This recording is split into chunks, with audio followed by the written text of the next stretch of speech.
Welcome back to the AfriCanadian Resource Center and happy week. Obviously today is Monday and we bring you, today we have a special guest that we know you're going to love. We're going to be talking about real estate. We're going to be talking about the market, specifically here in Toronto, in GTA.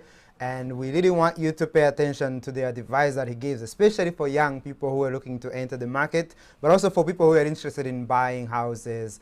And obviously, if you're also interested in looking at the long-term view of the market here in Toronto and in Canada. So we'll be bringing you that guest shortly. But as we do every night, let's tell you what's going on in the news. Here in Ontario, reported more than 1,000 new daily COVID-19 cases for the first time on Sunday. So obviously that's a huge number because we're usually reporting, I think a couple of weeks ago we were reporting 700 per day, and then there was a time we were reporting 500 and we were thinking that is the most we've ever had. So looking at 1,000 new daily cases yesterday, obviously being the day, this is I don't even know. We've passed the line, the line I was talking about last week and the weeks before, and we really don't know how far we're gonna go with this. So hopefully this thing ends soon. This is now beyond us. I don't know what we can do, but let's hope for the best in the days to come. Also in Quebec, we're looking at Quebec also crossing a significant milestone as it's recorded 100,000 case this year over the weekend. And they say across the country over the past 7 days, an average of a little more than 1,000 people a day were treated for COVID-19 in Canadian hospitals. And over the same period, roughly 23 people died of COVID daily. Again, these are numbers that are higher than usual. Obviously, this is huge. And I think because obviously we have to look at the measures and we have to look at where we are and see what new measures we can be put in. But also I think the governments and people responsible, hospitals and everybody are looking at it and thinking about it from an economical perspective. And we know for sure that there are certain measures that are much higher than we cannot afford to go to. But overall, let's continue to be safe. You know, the usual, wash your hands, keep the distance, stay home if you have to, if you can, and obviously stay safe. In other news that I wanted to talk about, this is more across the Pacific or the Atlantic, depending on how you look at it. We're looking at China, where they say that China is coercing hundreds of thousands of people in Tibet into military-style training centers that experts say are akin to labor camps, a study has said. Also, Tibetan president in exile has been among those who have previously alleged that the Tibetan people are being forced into labor camps and training centers for education. And however, the scale of the program, as detailed in this study, indicate it is much larger than previously thought. Obviously, for people in China, for Tibetans who we know have been through a lot over the years, we do send out our prayers for you.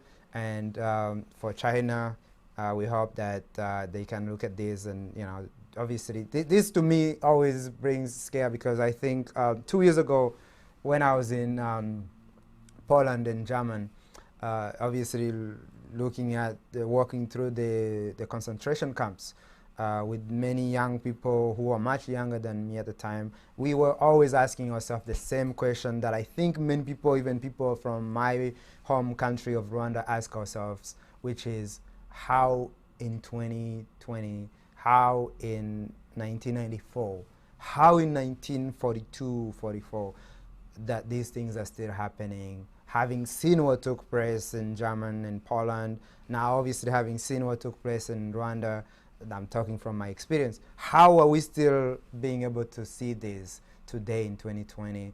It's a scare, and we hope that people, whether it's in China and anywhere else where these kind of things are taking place, can take a note from our history and change. Anyways, so we are going to go for a quick commercial. On the other side of the commercial, we have the interview that I promised that I know you're gonna love. We're talking about real estate in Toronto, specifically here in GTA, focusing on the AfriCanadian communities. And our guest is a person who is a top agent, real estate agent here in Toronto. and we really want you to hear from him. So let's go for it.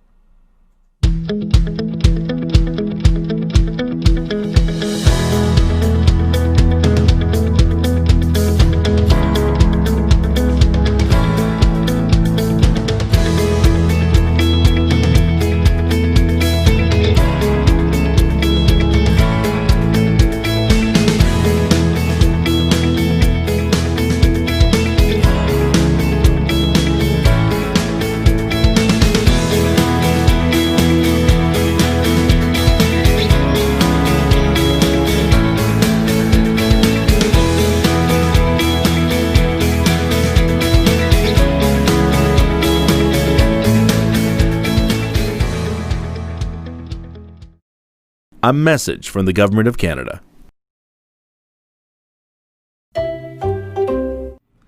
All right, so today we're talking about real estate market in Canada. Specifically, we're also looking at Toronto. Today we have a guest who is going to talk about the real estate market for the Black community here in Toronto from Durham region, but also focusing on the African Canadian experience within the real estate market. And what we're learning is that the real estate market in Canada is quite diverse. And while certain communities in places like Montreal and Atlantic provinces are facing differing prices in many cases, cities like Mississauga, Toronto, and Vancouver were seeing historical high prices. And according to CBRE's 2019 Global Living Report, Toronto is the 12th most expensive housing market in the world, with an average home price of about $575,557 US dollars, with Vancouver holding its position in the second place as the fourth most expensive housing market, with an average housing sale of $815,322 US dollars. So with an average, with the high livability, good political climate, Canada tends to attract people from all over the world. And Toronto itself is the fastest growing city in North America. We know for sure that Toronto is the fourth biggest city in North America, and of course growing faster. And that is why Toronto itself is the fastest growing city in North America. And while many look to move into larger houses with more outdoor spaces, high density condos. So looking at these prices in Toronto and understanding that Toronto is a very well-lived community, of course, Canada, with the best political climates, and obviously having a level of peace and wealth that is available for many. Obviously, employment is good. There is a lot of need and desire for people to move and to come into Canada and to obviously look for places and houses that have bigger spaces. And obviously, things like condos and houses are something that are attractive. And of course, in the last few years, prices had gone up. During COVID now, they had sort of leveled up. And of course, also thinking about COVID and everything, we know that even though they might not go high enough, which is why we're going to talk to our next guest in the next few minutes, we know that there is a level there is an opportunity here for our people, especially for African Canadians and other Africans who are coming in as immigrants, who are looking to rent, people who are looking for affordable prices. This is the time to get into the market. So we wanted to look at the real estate market to understand how it is for people to actually, what is the opportunity for people who are looking to buy, but also for people who are interested in actually becoming real estate agencies, or who are looking for mentors. So if you're young, or if you're of a certain age and you wanna get into this market, this is the program for you. We want you to sort of listen to someone who has experience in the market, somebody who has worked really hard to be in the top 1% of real estate agencies here in GTA. So we look forward to discussing and to having more conversations on the upcoming programs. But tonight specifically, we want to look at Toronto, look at the real estate market, and see how our people, the Afro-Canadian communities, can take advantage of current market. Hi, I'm Kenneth Toppin. Sell with me. Guys, I fully understand that when you're selling your property, maximizing your dollar is the most important thing in the least amount of time. And when you're doing that, I'm going to sit down with you and first go over price and going over all the comparables in the area to give you the confidence that we have chosen the best price that will get you the maximum dollar. And guys, quality, there's absolutely no point in selling your home if you're not going to present and prepare your property in the best possible light, so every single buyer walking through is going to be attracted to it. And lastly, exposure. Guys, if we don't expose your property not only to the MLS, social media, plus every other possible channel, we're never going to get the most amount of buyers into your property, and therefore we're not going to be able to net you the most amount of money. So guys, sell with me, and I guarantee you that I'll do everything in my power to get you the best result.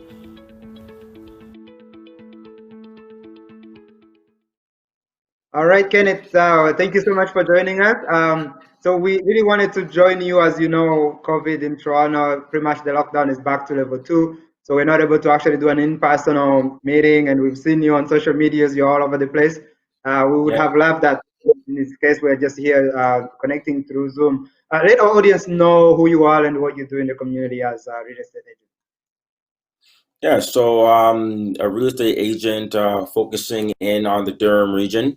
I grew up in Scarborough originally, and most of us from Scarborough we tend to go out go out to the East End. So I started doing real estate really about 10 years ago.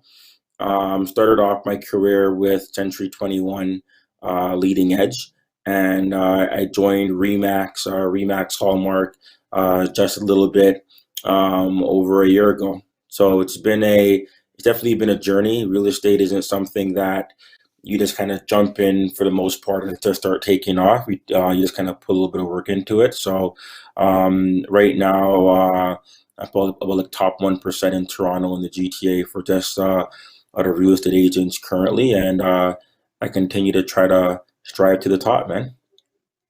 That's amazing. And so top 1%, what is, when we talk about the competition or the marketplace, how much does it require for somebody to be at that level as a real estate agent? Obviously 10 years of experience, but the hustle, what got you to that point in terms of the hustle itself?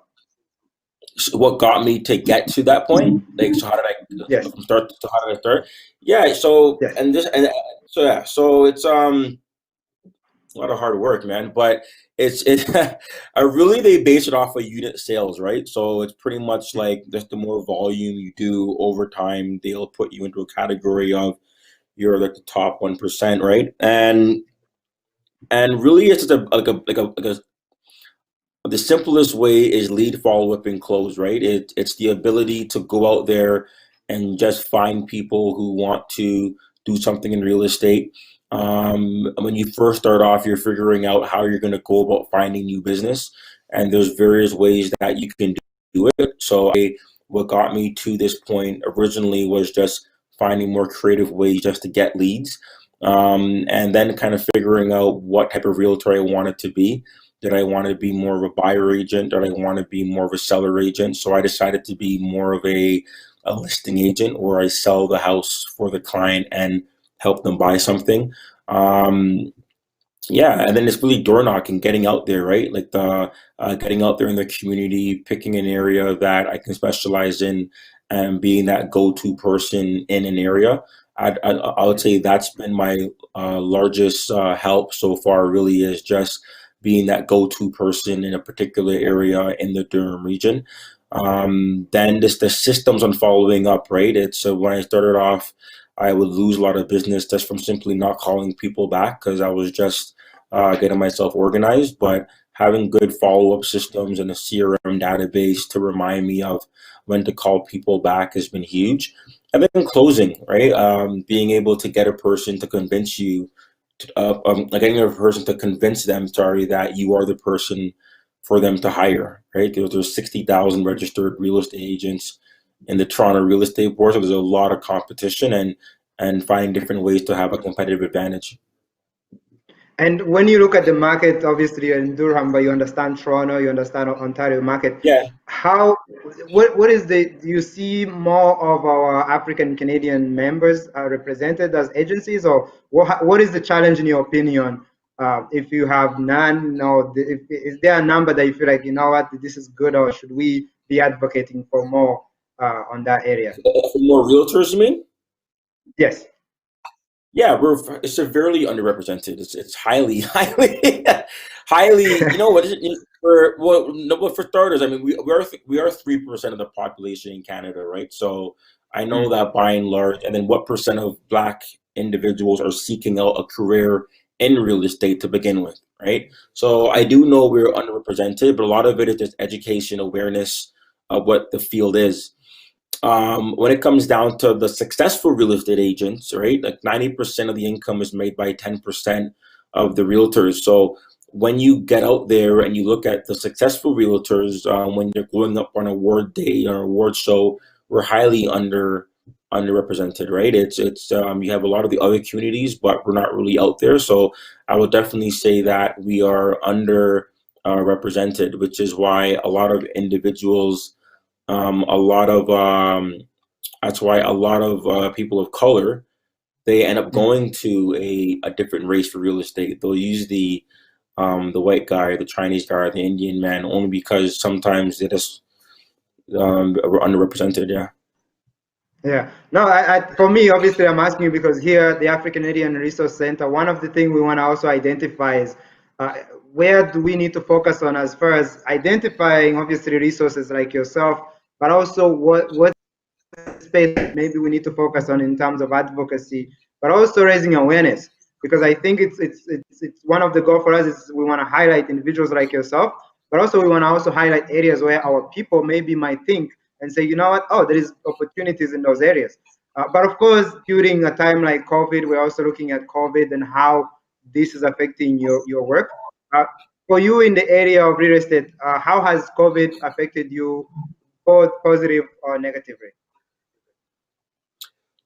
Yeah, it's kind of interesting because I'm having like the best one of the best years of my life, to be honest, and during the COVID, Okay.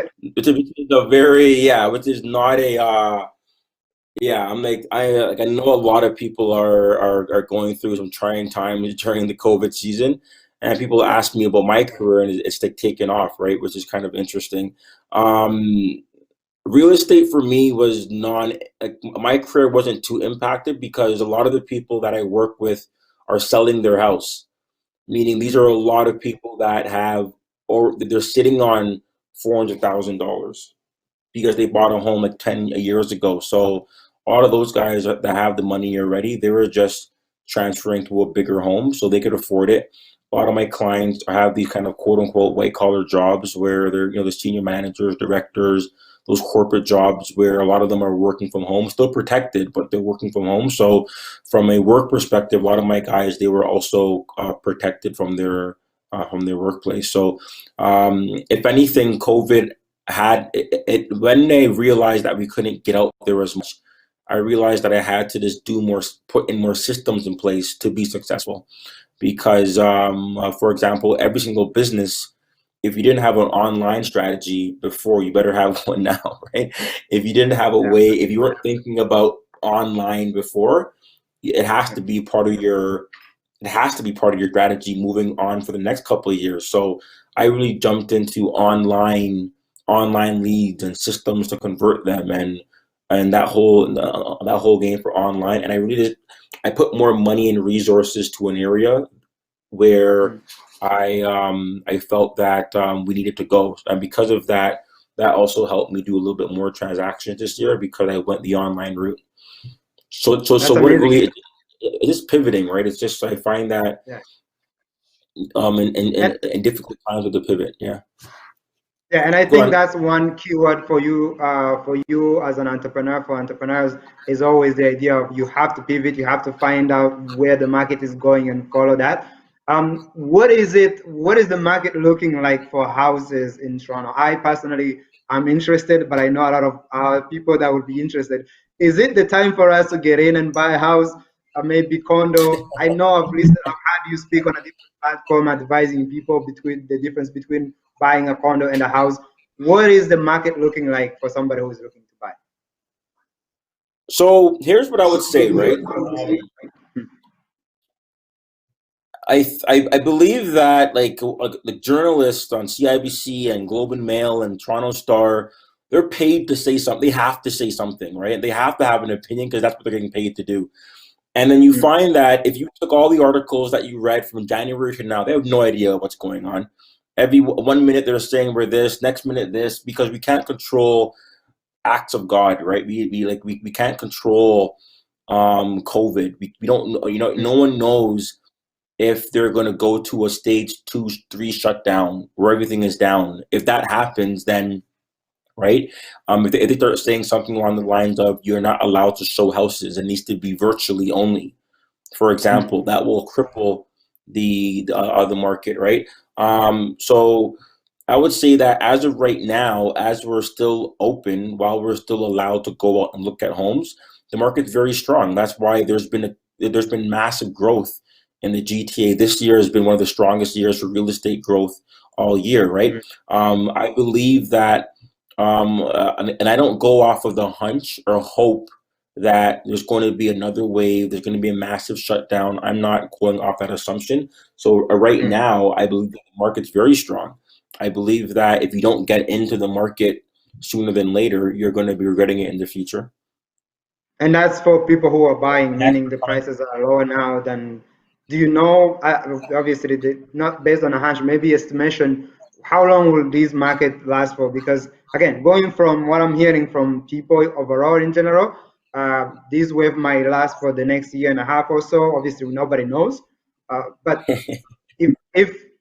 if somebody really was interested and they say, you know what, maybe I don't have money right now, what's the window looking like for them to come and visit Kenneth Toppin and say, get me this house, I need it, or you know?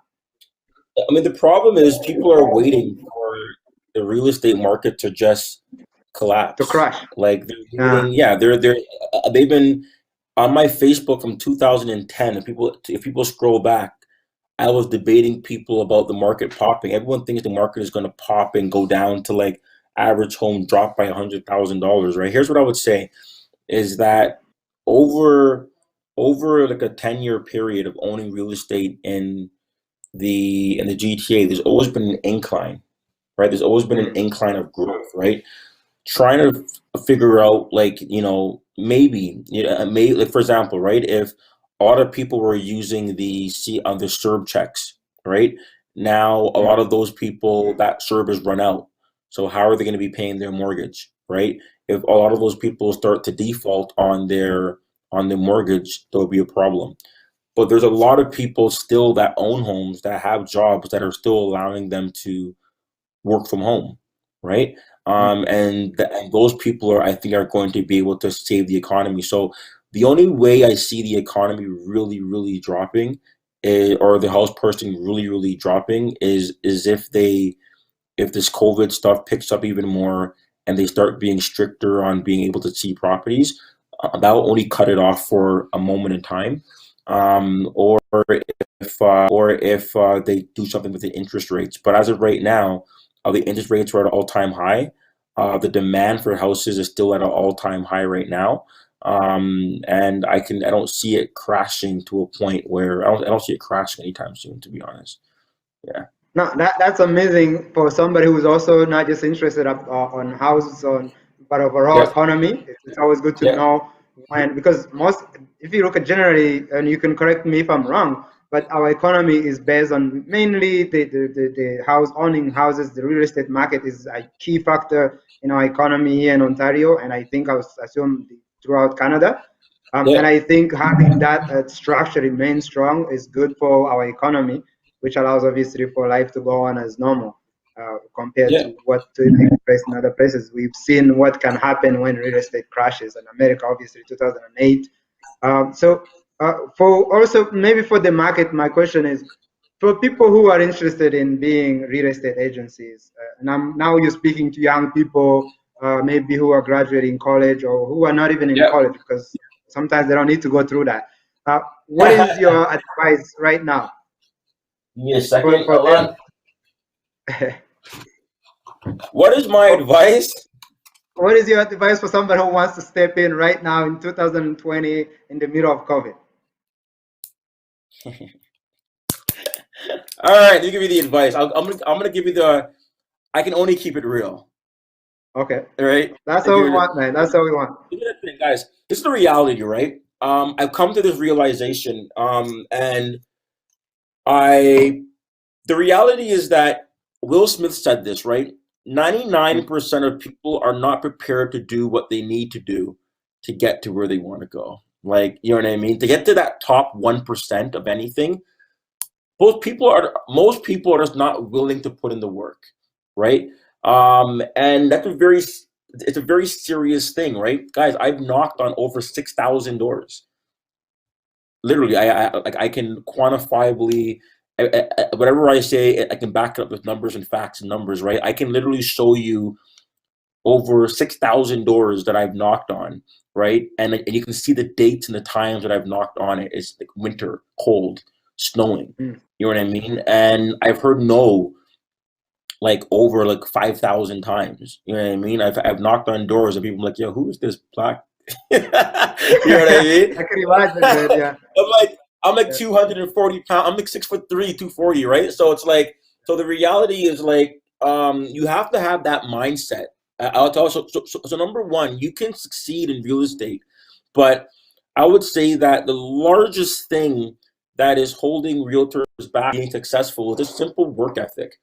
And you have to love it. You have to want to, you have to love it. It cannot be a field where you don't love it or you just won't last. Like you won't want to put in the work, right? So that's number one. It's extremely lucrative. Like I couldn't do anything else with my life. Like if I couldn't be a real estate agent, I literally don't know what else I could do, right? The income, there's no other field where the sky is the limit income you can make. In my opinion, I think that real estate is just a very lucrative job.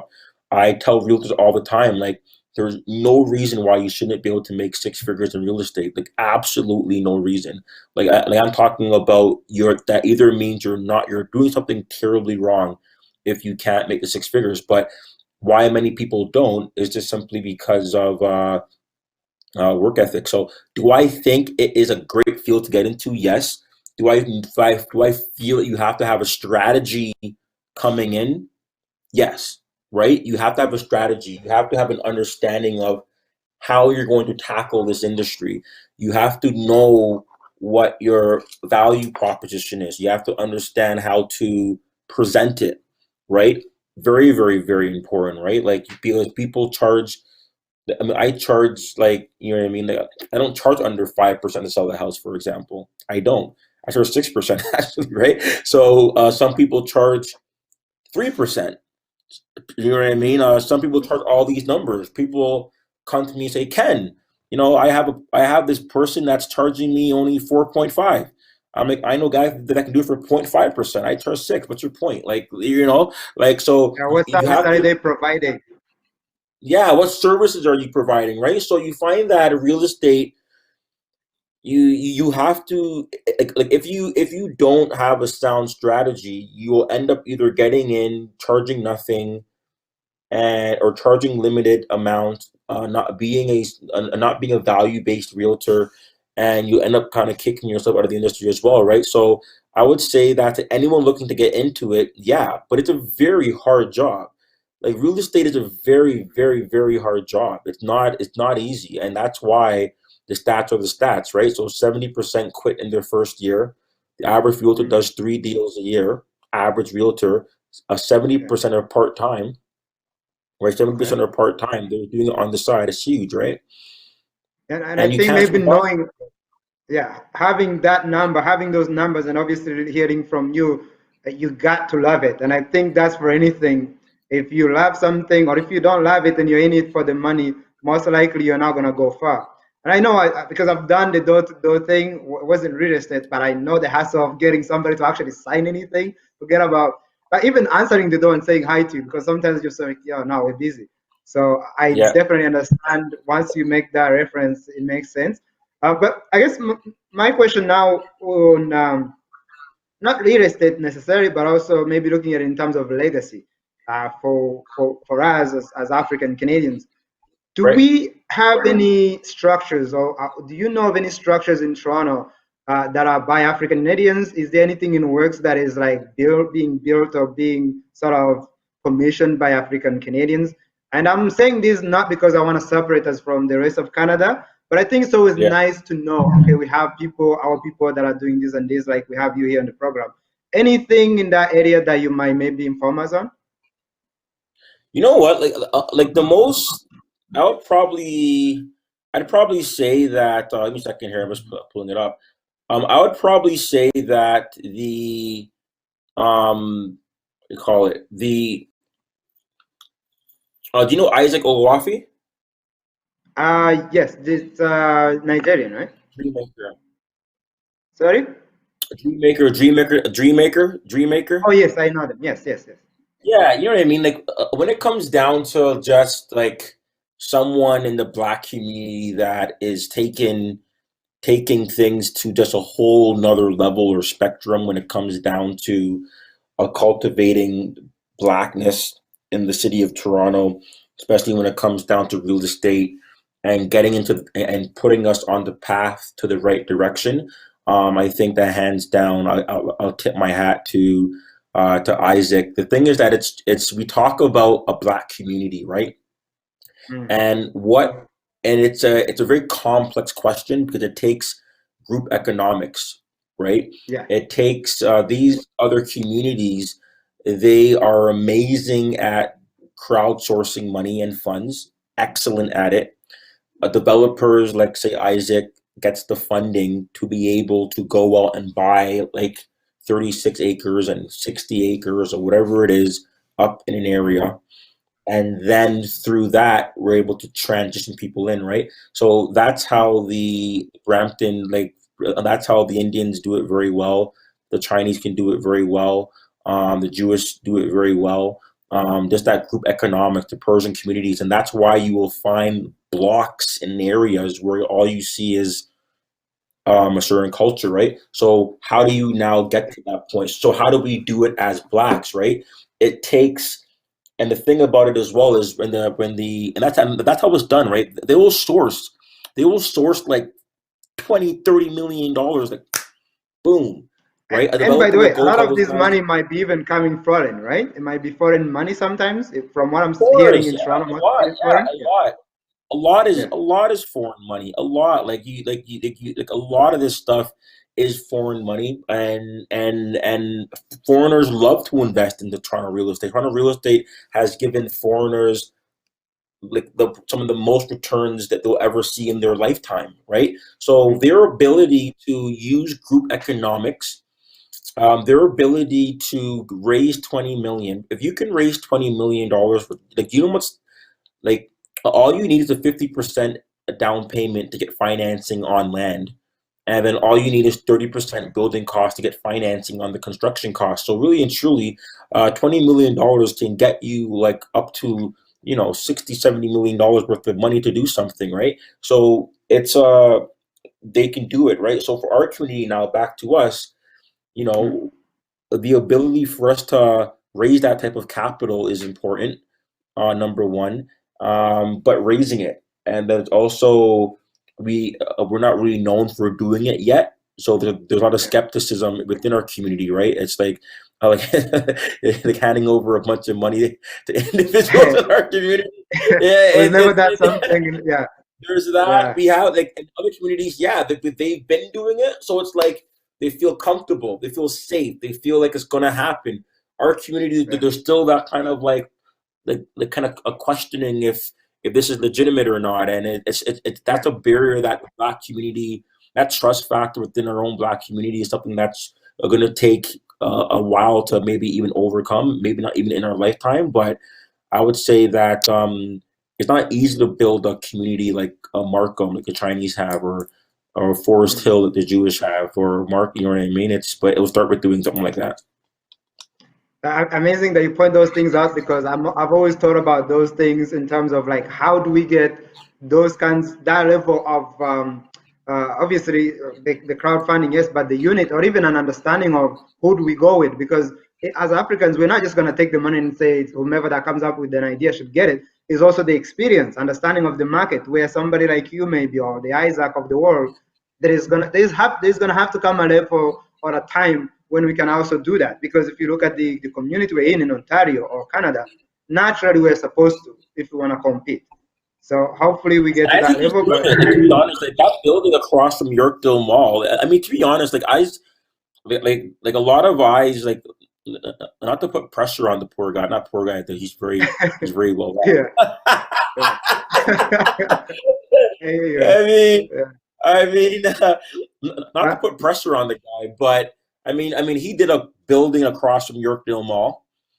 mm, And based on what I heard through the grapevine, there's a lot of people of African backgrounds that invested into that building, like a lot. Like, I mean, so much to a point where if you go to that building and look at the residents coming in and out, you'll see a lot mm, of people of African descent. There's a building across from me, where I live in Pickering, mm. and it's literally right beside me, but like maybe 25 units. I drive by there daily. There's a lot of blacks in that little Okay. community of 25. So a lot actually, predominantly to a point where it's like something happened here. How did this happen? And it's like Yeah. interesting. Well, you have a developer that had the funds that marketed it first within his community. So he's very good at marketing things within his own the black community. So therefore he Mm, gives every one of us first dibs, right? So mm, it's like the starting building blocks of it's the starting building blocks of how do you do what how do you get that community but expand to mm, 20, 30, 40, and beyond, right? So when it comes down to who has the most reputable structure right now in the mm, GTA, where you can go to people, let's say all the blacks in the Toronto GTA right now had $100 million, who would we feel most comfortable with saying, put that into this guy's fund and he will mm, make sure the rest comes to pass? I would say mm. Dreammaker without a shadow of a doubt, right? But so I think as a community, yeah, easily, there's not even competition, right? So if the black community got together and really wanted to do something, the powers that be, you have to attach yourself to a developer with a solid past history of doing results, which Isaac definitely has, and then going from there. Yeah. No, that's good and really appreciate it. I've heard of Isaac, Yeah. obviously, but I haven't dig deeper. So we appreciate the insights on that. But of course, that's why we're here. That's why this platform is being established, is to find and highlight people like you and him. So really And real estate appreciate that. wise, to be honest, and real estate wise, like from I'm getting into I'm getting into that world now, actually development, but real estate wise, from a career standpoint, Mm, like I really am passionate about actually, and I'm actually starting a program with Remax, mm, Remax Canada actually, on the biggest Remax in Canada. We're going to be doing a program just to bring more awareness to the Black community of mm. a career as a real estate agent. You know what I mean? Because Yeah, it's like, I know I'm not going into coaching right now, so I don't need people messaging me on coaching. But I yeah, know I yeah, can train a person to make $100,000 a year in real estate. Like, boom. If you have the right skill set, if you have the knowledge, I know mm, if you stay beside me for long enough, 100%, right? And I think that this career is amazing for certain people within our community that have the drive, but they just don't have the know-how, or they just don't have a person who's doing well enough. And it talks about like iron sharpens iron, it says in scriptures, right? Iron sharpens iron. So it's like yeah, yeah, if your parents or people around you are not successful in real estate, or they have their limitations about real estate, they're just going to transfer that onto you, and they may even persuade you not to do it, or you know what I mean. Or if people aren't around you to really motivate you, it's going to be a problem. And mentorship is huge, right? So I was actually mentored by the owner of the largest Century 21 in Canada. It was okay. him that came to me and said, Mm, Ken, I've been around realtors for the last 30 years. mm, If you only made $60,000 in your first year, there's a problem. You're $1 million agent. wow. So I'm wondering what you're doing wrong. So when someone comes to you and it's like, I've seen it all and Yeah, I know you, and yeah, you're only making 60, you should be making 250, you're slacking, but I believe in you. It really pumps mm, you up to say, okay, maybe I can do this, right? And then when yeah, you get to that, you know what I mean? And that type of young black men and young Black women. But I think young Black women and men really need a person, certain, only a few of them, right? Need really that person to be able to let them know, I've seen it all and I see you and you have something in you. I know you can do it. But I think that's missing right now a lot as well in our community. Yeah. Yeah, I would say, as far as resources are concerned, to me, mentorship in our community is the huge factor, because now you have to keep in mind a lot of us, we come here without our parents, or sometimes we have our parents here, but they don't have the experience in Canada. They are all new here. So we're almost starting from Right. scratch, regardless of whether we have our parents or not. So having mentors, having individuals like you, and I'm really commend you for starting that program. Hopefully it can be in motion soon. We need our Yeah. young people to see people who are doing it and who are making money, because it's one thing to go to school and learn from a professor, but I think it gets real when you can actually walk the field with somebody who's actually making money, and they show you all the Right. good things and the bad things that you're doing. So I really would love, we're definitely going to keep following your work, and we're going to obviously connect Thank with you. you further. Yeah, we want to make sure that we can provide this and whatever that you come up in the future. And maybe that's my next question to you. What are you looking forward to in the next few years, maybe? You know what? When it comes down to real estate in the real estate, I'm just trying to do more, build out a team, do more units. So my goal or my dream is just to expand the amount of like my team, right? So have like buyer agents, seller agents that are working with me. I have one buyer agent now.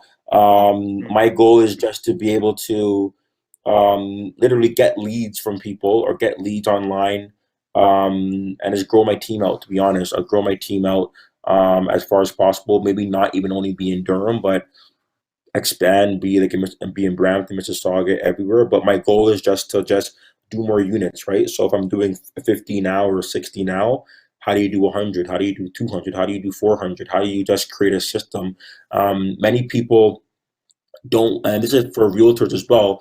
Maybe some should be joining teams, right? Not the reality is that not everyone wants to go out and door knock and follow up and close. Maybe they just want to join a team where they're given leads and you're just saying, hey, you can work with this person, go, go, go, go, right? So that's that from real estate wise. And then the big part that I'm working on right now, I'm kind of doing a brand off of my brand, but like it's about the Black family, right? So how do you just strengthen, how do you get into the community more?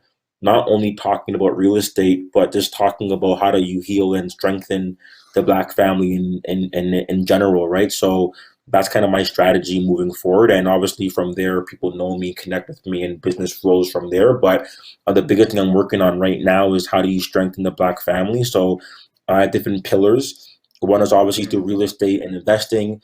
Another part is through financial literacy, of course. Another one is through education, not only education, but like education funding.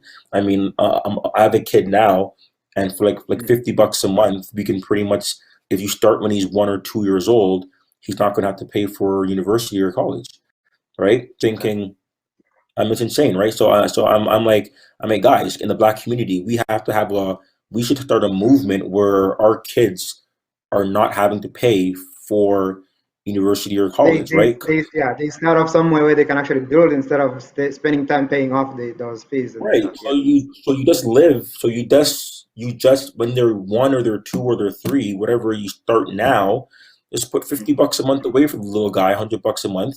You know what I mean? And find it. You know what I mean? And obviously some people have different budgets, obviously, but if you were to analyze a parent's budget and break it down what they spend money on, I'm pretty sure you can find $50 between two people to put towards your kid to make sure that they're ahead of the game. So I didn't have to pay for university like my parents did that with the government funding program that they have where you put it away for a while and and paying for OSAP, right? So how do we get that ball going? Life insurance, right? I think it's important. I think that Yes. when we die, I think that in other communities die when the white man dies, his kids are millionaires, right? The Black man dies and his kids are just the So same they off. go bankrupt, and you You know, have they're to in go debt through and all. Yeah. they're looking around, saying, how are we going to pay for this coffin? You know what I mean? It's different. So we gotta change the game, right? We gotta make sure that if you want to fix health the black family, like so, when I die, my kids should be millionaires. Why not? Right? Yeah. They should be instant millionaires the minute I die. But I think that's the type of stuff that I want us to start working on.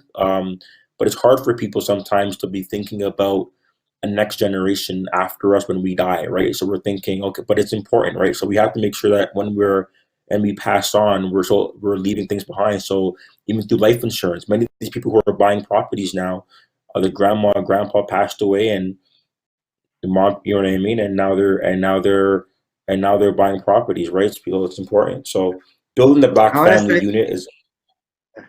I would say that because me and my friend, we used to debate this. We're like, my friend is Jamaican, I'm Rwandan, and we were all like, we always wanted to know how come all our friends who are not African or black have either they have money or their parents have houses, but we are starting from scratch, and we're like, how do we change this? And I feel like a program like that is something I'm definitely willing to take on, not for me, but for my kids, you know? Even more so, like I have to run soon, but this is what I'm going to be.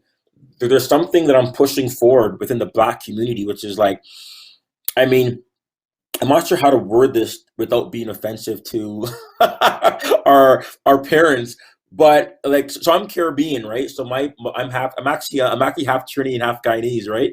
Okay. My son, right? But Yeah. uh, it's interesting because like in our community, for whatever reason that be, pulling equity from a parent's house, going to your mom and dad and saying, "I'm going to take equity out," is Mm. like it's telling your parents that you want to kill them or something, right? They're like, "I don't want no debt. I want no debt. Don't touch me," because they wanted to pay off their mortgage. Yeah. All our parents wanted to do was pay off the mortgage and be in no debt and pay it off and pay it off. And Mm. what's happening in other communities, I see it all the time, like all the time, their parents are pulling equity from their house and they are giving it to their child and they're going in on an investment with their child. I've seen so Mm. many parents over the last 6 years, they pulled equity out of their home, they put 100 grand onto a second property with their child. That a second house was worth $350,000 more over 8 years.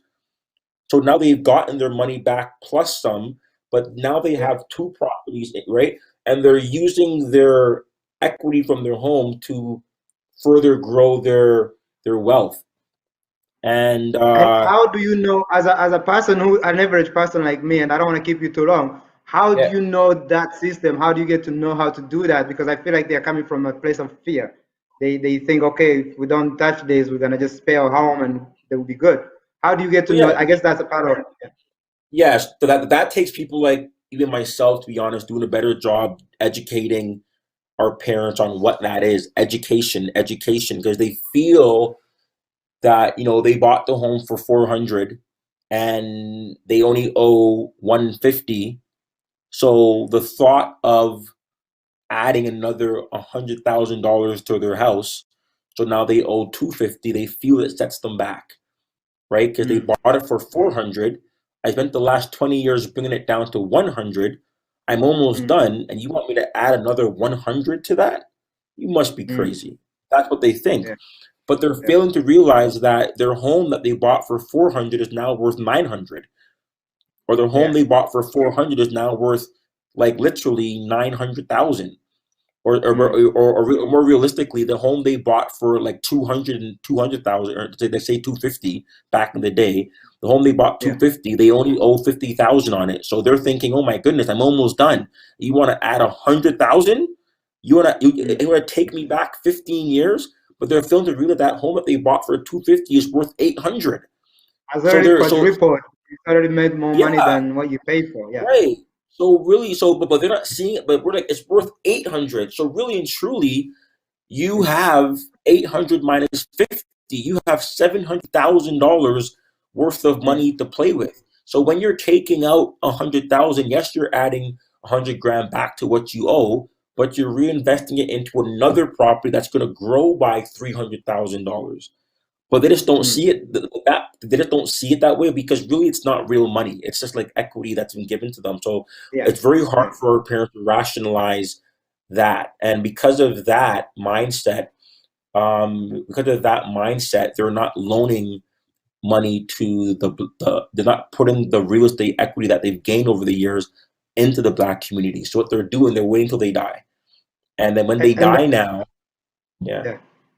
I was going to say, also there is a selfish factor, because they are thinking about themselves and how much they spend paying for the house, but they're not thinking about what that additional loan or whatever can do for their children, right? And of course, you're living that legacy. It's no longer about you anymore. I think there is a level where our parents get to where it's no longer about them. And I think for our communities, at a time we fail to understand that, where it's always about us. Even when we have children, we forget that this is not always going to be about us. Yeah, it's actually the bit. It's they don't mean, and they don't mean to do it, but it's probably one of the biggest.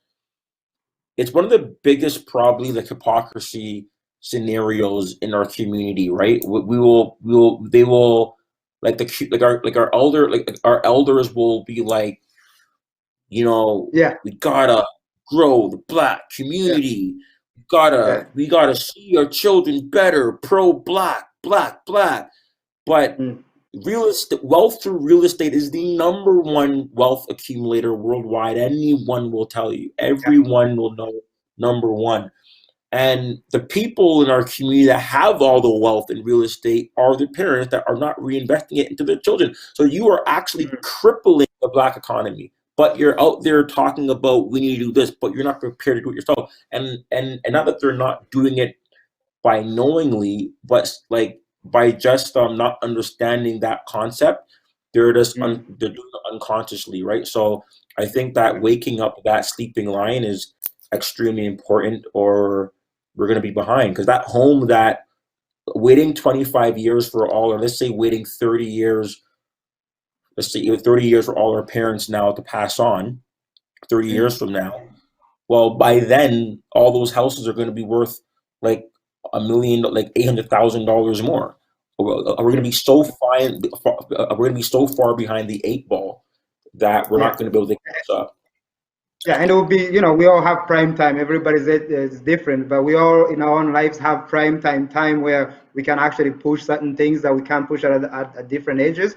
So it's also part of that is that. But Mr. Kenneth, thank you so much. Don't really want to keep you longer than we promised. But first, maybe last question, not a question, but just let the people know, let the audience know where to find your work.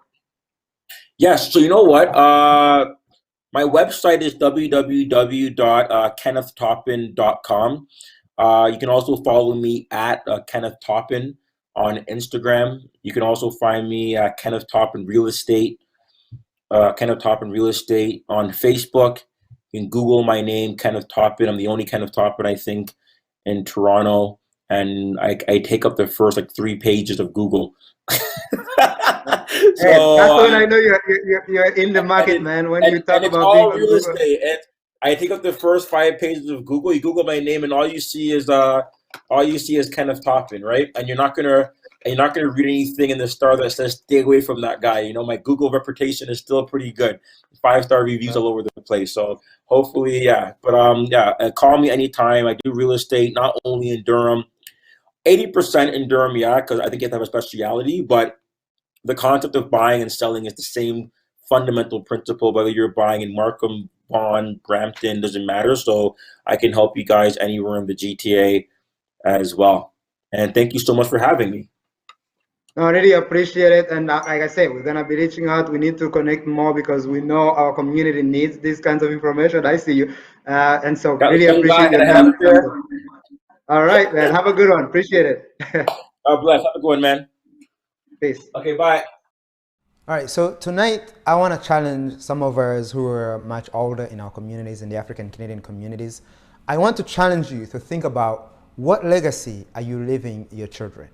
And I'm speaking in terms of real estate or land ownership. Obviously today we are talking to Kenneth, who is a real estate agent, and we wanted to look at this from that level of understanding for our communities, for our people. Because I think sometimes we focus so much on ownership, or we focus so much on what we do, for ourselves when we're growing up, when we're building homes, when we're having children. But what are we actually leaving for these children that we are raising up? And I think a part of, or a big part of that, is land ownership. But even more, it begins by home ownership. Do we just buy a house and leave that? Or is there a way to actually expand that wealth? Because obviously we are not starting from a level playing field when we compare to other communities. But regardless of that, wherever we are starting from, wherever we are, can we find a way to create and to build a wealth so our children are not left to start from the same places that we started? When they want to go to school, they don't have to pay for their education. Is there a way to actually challenge ourselves, to use what's available for us, especially the real estate market, to create wealth that is transgenerational? And that is my challenge to us, to think about how do we leave our future, and that means specifically our children, and the ones that are going to come, how can we create that advance for them, so when they step into the market, when they step into the world, they already have that level of a leg up for, because there is already the competition when you're in the real world. And I know, if you are of my age or older, you know how difficult it is to survive in this world, in this community in Canada, and especially if you're African, if you're black. So my challenge to you is to maybe examine what we're doing and how we're doing it. Is buying a house enough? Or do we need to actually learn more about these markets, the real estate market? Do we need to learn more about other form of investments? So that way, we're not building a wealth just for ourselves, but we're also thinking about our children and their children, and we're not just thinking about the car they're gonna drive or the house they're gonna live in, but what they're actually going to implement in their own lifetime, in their own, so they can actually leave their own legacy. Because I think this is the challenge or the mindset that the AfriCanadian community has a big issue with, that I think we all need to look at as a collective, but also on an individual level. So my challenge to you, my challenge to myself, my challenge to all of us is to see, what is it? What kind of legacy? Specifically when it comes to real estate market and land ownership, what kind of legacy are we leaving behind?